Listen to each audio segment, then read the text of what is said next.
But also around this time when my blog was growing and I was baking quite a bit, that idea of to open a bakery or to do cakes, to take orders, that was also strengthening.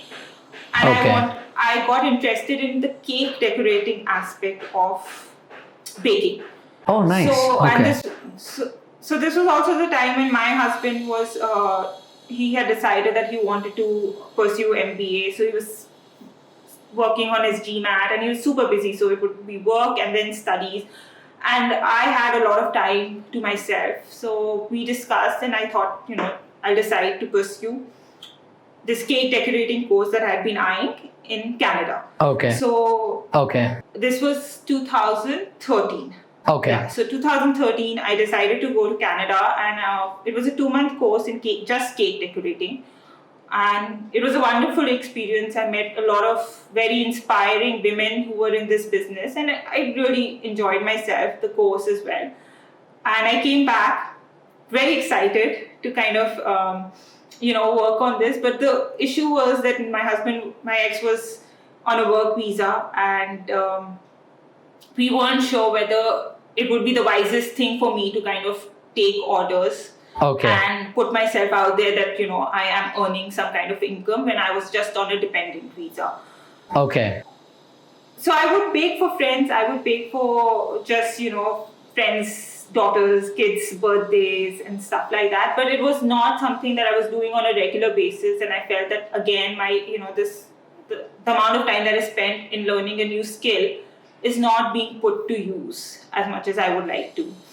And so my ex, he got through a college, and it was B school, but it was going to be a part-time MBA, which meant that he would work and then come back and have his classes, which again meant that he would be really busy. And this was also the time when I felt really lonely, given that I wasn't doing anything. I felt I had no identity as well, because I wasn't doing anything productive with my life, anything meaningful with my life, anything that I felt like that gave me an identity besides being somebody's wife. So both of us discussed about it. He understood where I was coming from. So we decided that I come back to India. And for a year, while he's doing his MBA, I work on my bakery, like customized cakes and stuff from home in Chandigarh, from my parents' home in Chandigarh.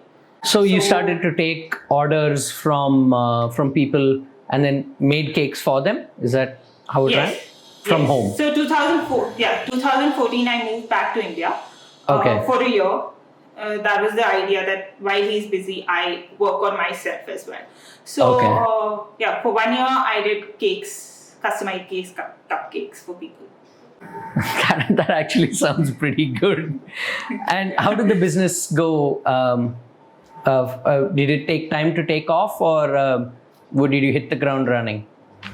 No, so since this was a 1 year kind of a period where I'm doing something, I didn't want to invest too much in promoting it. So initially it was all word of mouth. It was all Instagram. People saw a photo that I clicked. I had, of course, thanks to my blog, I had a lot of photographs to kind of put out there, and a lot of photographs of baked goods. I had a lot of recipes already worked out for me that I knew worked. So I just started sharing that. One person saw, came, asked for placed an order. That person liked the stuff that I was selling. They spread the word. And through that, slowly, it took some time. It was quite slow in the beginning, but once it picked up, and I was getting regular orders. And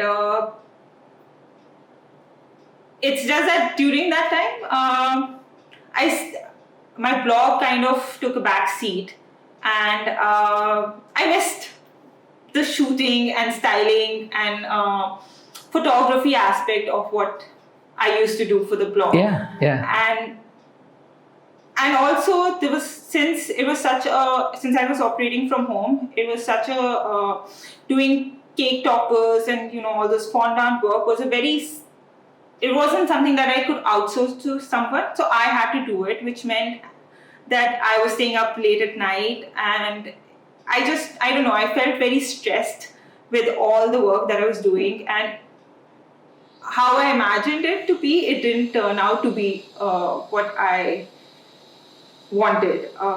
I imagine But as a so one-person operation, this would have ended up being very stressful to do it everything and was. take orders, fulfill the orders.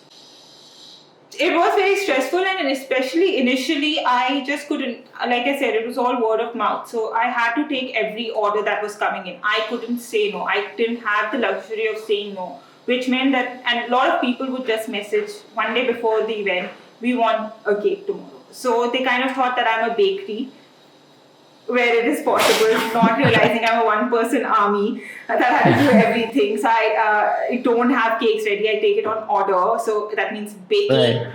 decorating, and having it delivered in like 4 or 5 hours. It was very stressful. It meant I had no personal life. I had to cancel friends' plans because if I get an order tomorrow, it's not like the birthday can be shifted to the next day. That's The birthday will true. still be there. The Either birthday I is say the no. birthday. Yeah, so either I say no, or if I take on, I have to then tell my friends. I had to cancel plans. So I wasn't enjoying it, but I had to keep a face that I was, because it was something Okay. that I had kind of insisted I want to do. So Right. Yeah. that was also kind of playing in my head, because to show everyone that no, this is working out perfectly well for me was also difficult.